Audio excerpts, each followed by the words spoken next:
Merci Philippe. Samuel, il est grand temps de parler des produits de l'île de Ré. J'ai cru que vous alliez dire il est grand. Non, pas du tout. Ah, non. Ah si. Si, tu es grand par ton talent, ce qui est gentil. déjà beaucoup plus important que la taille, hein, parce que les centimètres, on n'en est pas responsable. Regarde, Oui. j'ai apporté ici, alors, deux icônes de l'île de Ré que sont, d'une part, évidemment, la pomme de terre, Oui. parce que la patate sur l'île de Ré, ça compte. Ça compte, oui. Ça compte énormément. Il y a Oui. le vélo, mais ça se mange pas. Donc des pommes de terre, et ça, bien entendu, le sel. Arsan-Ré, les marais salants. Hein, Magnifique. Non mais Un alors, endroit fabuleux. ça veut dire qu'on s'en sert évidemment comme condiment dans la cuisine, bien entendu, mais on s'en sert aussi comme pour faire des croûtes de sel pour les poissons. C'est-à-dire que le sel est pas cher, évidemment, enfin moins qu'à Moyen-Âge, c'est sûr, et donc on peut s'en servir pour faire des cuissons spéciales, de faire des lits de sel sous les pommes de terre, des croûtes de sel autour des volailles ou des poissons. Alors, le poisson, ça te cause, Oui, toi, oui. parce qu'on ne sait pas, mais ton père était poissonnier. Oui, et moi-même, du coup, un peu. Mon T'as papa... vendu du poisson, toi? Oui, mais des tonnes Mais toi, de tu peux poissons. pas savoir le tonnage de poissons. Des caisses. Mon papa était poissonnier, était passionné par son métier. Donc on est en Bretagne, on est à Rennes, voilà. Et très très tôt, il a voulu à mes frères, sœurs et moi m'inculquer la valeur du travail. Donc à partir de 12 ans, le deal c'était de passer la moitié des vacances scolaires dans la poissonnerie familiale. Et donc j'ai vendu du poisson, j'ai vendu des huîtres. Alors je les ouvrais pas parce que je me blessais à chaque fois. Donc on m'a interdit ça. Oui, d'accord. Ah, voilà. Mais c'est un milieu que je connais bien, c'est un très beau métier, un peu dur, on se lève très tôt, on est dans le froid, les mains dans la glace. Et j'ai beaucoup d'admiration pour ce métier, et puis pour mon papa aussi, pour mes parents, parce que je les ai vus travailler énormément, et ils m'ont légué ces valeurs de travail. Voilà. Bah, écoute, ça, on reconnaît que bon sang ne saurait mentir quand Il on voit est le très résultat. mignon, Philippe, parce que Ah bah lui, il a commencé les huîtres, hein. juste avant de manger son huître, il la pique quand même pour voir si elle est vraiment Exactement, oui, c'est ça. Ah ouais, quand bah, même. C'est un réflexe. comme Jacques Alors, Weber. Tu as devant toi des huîtres. Attends, je Oui. cherche ma petite paluche, Là, elle est là. je reconnais des films de Vous Claire savez ce que déjà. c'est la paluche, les Un petit enfants, peu. c'est ma petite caméra. Ah. Alors là, oui. Alors là, on Là- n'est pas à l'île de Ré, on est à Oléron. Là, on a de la film de Claire, je pense. Hein, Ah bah oui, parce tu as la que fine de la on verte retrouve de le- Marraine voilà. même. Ah. La verte de Claire, la verte marraine, alors Verte de c'est Claire. cette couleur un petit peu de piscine naturelle. C'est beau, hein. C'est la navicule bleue, c'est une petite algue. Qui lui Oui, parce donne que ce cette qu'il faut couleur. expliquer, c'est qu'à Marraine, les huîtres, elles sont élevées en mer. En mer. Elles sont affinées dans des bassins Et on les ramène anciens après. marais salants et on les laisse un mois. Et ça leur mois donne et un demi. petit goût salé, Et peut-être. non, justement, ça les dessale. Ah, ça les dessale, c'est l'inverse. Ça les dessale et elles sont moins iodées que les huîtres de Bretagne. Voilà les marais salants. C'est ça, ces fameuses clairs. Je veux dire les clairs Et, à huîtres. et ça donne Ah oui. ces 4 variétés d'huîtres qu'on trouve à Marraine, où on a la spéciale, la fine de Claire, la fine de Claire verte et la pousse en clair, qui est la plus grosse, la plus charnue, la plus craquante, et celle qui a le goût le plus marqué. Et c'est vraiment c'est très différent Elles des sont- huîtres bretonnes ou des huîtres normandes. Elles sont de belle qu'on a taille, hein. pu- Je sais pas quel numéro c'est peut-être du 3 ou du 2.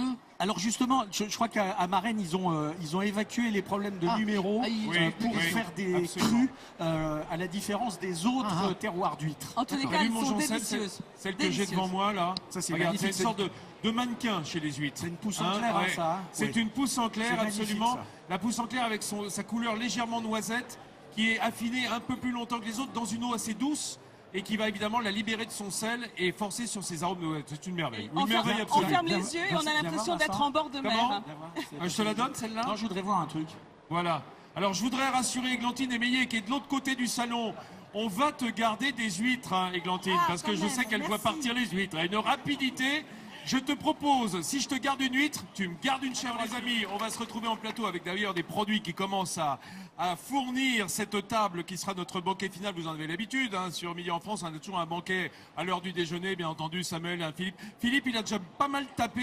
J'ai commencé tiens, d'ailleurs, à bluffer, regarde, oui. Ah bah, j'ai un dans un truc pour cannelé toi là. direct. Tiens, je te file le plateau de cannelé. Oui. Tu Vas-y, peux les je attaquer prends. dardard. Et pendant ce temps-là, je vais faire rentrer un très grand chef de la région Aquitaine, Monsieur Christian Etchebest. Ben non, attendez. Alors là, non, attends. Je montre quand même, c'est le gars. Il vient avec Qu'est-ce que ses c'est oreilles de cochon. T'avais peur d'avoir faim ou quoi? C'est ça, c'est ça. Non, mais tout le monde sait que j'adore le cochon, donc moi je vous ai amené les oreilles du cochon. Ça, c'est Voilà. une première dans Midi en France. Hein. Alors Il vient avec ça- ses oreilles de cochon. Tu vois, là, ça, tu fais plaisir à Elena parce que je sais qu'au Portugal aussi, on mange les oreilles de cochon. Bien sûr. Hein, ça se fait, hein. Ah ouais, avec même des coquillages. On marie le cochon avec sûr. les fruits de mer. Ça, c'est osé. C'est Ouais, osé, c'est ça. très Ah, bon. c'est osé. Il faut y aller c'est pour un très bon goûter. mariage. Oh là Le cochon se marie très bien avec les poissons. Donc c'est un très bon mariage. Même on peut faire un petit tartare, tu vois, d'oreilles avec des huîtres. Je pense que ça va être très très bon. Ce côté iodé, ce goût du cochon, c'est un bon mariage. Et donc tu m'as embrassé ou pas? Ah non. Hop. Mais Non, mon ça- Christian. Alors, non, parce que là, j'avais un truc qui me manquait, j'arrivais pas. J'ai failli te choper une oreille, là, Ah non, j'en ai au là. passage. Alors, les amis, Christian, avant de parler des beaux produits de la région, Oui. on va lancer un défi à celui-ci, là, le Jean-Seb. Ouais. Oui, Jean-Seb, ne fais pas l'innocent, tu sais très bien. Depuis le début de la semaine, on lance des défis. Parce que ici, c'est un grand marché régional. Le problème, On c'est que tu m'as pas prévenu. Hein, ben non, mais ça tombe bien. Alors, on a des produits qui viennent de toutes les régions et parfois on aime bien titiller un peu le Jean-Seb. Qu'est-ce que tu Lui dire, veux trouve-nous un truc introuvable. Alors, j'ai pensé à toi. Voilà, tu vas lui demander de trouver ça. tiens. Ah, bon, il va y arriver, je pense. Et encore. Ah ouais, non, on sait pas. Alors Jean-Seb, de la gelée de piment d'Espelette. Ah Espeletaco bipera. Voilà, le piment d'Espelette Piment. qui est... Oh, ben, attends, le plat parti comme une flèche. Oui, on en a là. Et merci Nathalie Effectivement, c'est ça. Hein, une Voilà. fois séché, il prend Une fois cette séché. belle couleur un peu brunâtre, un peu acajou sombre. Est-ce Alors qu'on que en quand fait il est que tout à frais, il est rouge Espelette? vif. Est-ce qu'on en fabrique qu'à Espelette seulement, du piment Ah bah, d'Espelette? Ouais, le piment d'Espelette, oui. Et le à piment côté, d'Espelette, c'est un peu Espelette. autour. Là, on les voit quand c'est la saison, là, sur les maisons, ils les font sécher sur les maisons. On a toute cette carte postale qui est magnifique avec ces piments qui sèchent. Là. Et après, moi, je m'en sers beaucoup. Hein, ça remplace Attends, le bah, poivre pour évidemment. moi. Parce qu'il faut savoir que c'est pas un piment trop fort. Hein, il est assez doux, donc voilà, on peut toujours assaisonner. Moi, toute ma cuisine est faite à base de piment, bien sûr, d'Espelette. Je suis un peu écœuré, mon Christian. Le Jean-Seb a déjà trouvé. Ça a été rapide. Hein. Ah, il est bon. Jean-Seb, J'ai trouvé. Il est bon. Il est bon. regarde, il est essoufflé. Il a couru comme une brute. Alors, où est-ce que tu as trouvé ça? Sur le stand basque, j'imagine? Il y a de fortes présomptions, oui, c'est dans le Pays Basque, hein, parce que le piment d'Espelette, c'est quand même cette merveille qu'on trouve dans ce magnifique village d'Espelette qui arbore ces guirlandes de piments qui sèchent durant l'automne. Il y a d'ailleurs la fête du piment d'Espelette au mois de septembre à Espelette, et c'est un véritable bonheur. Et je sais que tu es un fin connaisseur de l'échelle de Scoville, Vincent. Oh. Et sur cette échelle de Scoville, qui est l'échelle du piquant en matière de piment, eh bien ce piment, il est très très très doux. Il est juste un peu au-dessus du poivron. Bah, très bien, Jean-Seb. Regarde, je sais que Samuel est en train de prendre des notes pour question pour un champion, parce qu'il pose une Mais question sur l'échelle de cette Scoville. gelée, là, cette gelée, ça donne vraiment envie. Alors la gelée, on se sert comment cette gelée alors au piment Bah, tu nous la rapportes, Jean-Seb. Oui. hein. On on va la goûter. on peut le marier avec plein de choses. Hein. On peut déjà sur le fromage, on fait souvent la confiture, mais déjà maintenant on peut changer. On peut faire avec le fromage tout simplement. Tu peux Ou nous on l'apporter, Philippe, le Ah, le fromage. Non, là, celui-là, le sourirati, là. Ouais, le soirati, voilà, on peut mettre bien sûr Voilà. la gelée, mais aussi on peut faire avec du foie gras, hein, tout simplement. Puis on peut couler une assiette de gelée, tout simplement, et après rajouter du foie gras confit dessus. Voilà, il faut quand même à petite dose, il ne faut pas trop en manger, mais voilà, c'est un produit Christian, qui est très intéressant. l'osso irati, hein, juste pour dire, basco-béarnais, Oui. osso, Vallée d'Osso, Béarn, Ouais. Irati, Irati, Pays Basque. Pays Basque, c'est Hein, ça. on cherche hein, cette union entre ces deux belles régions, le Béarn Bien et le sûr. Pays Basque. Et dans la gastronomie, évidemment, c'est très œcuménique. L'année on s'y prochaine, retrouve. tu me trouveras un truc un peu plus dur quand même. Oh là là, je le crois pas. Et regarde-le, il fume. Ah, mais t'as encore de la paille? Tu t'es il s'est roulé dans battu. la paille? T'as glissé ou quoi? Je suis tombé sur une botte. Hein? Je suis tombé sur une botte de paille. Ah oui, la paille, la papaye, la papaye. La papaye. On est un peu tôt là pour le temps des cerises, mais on peut s'occuper de fraises.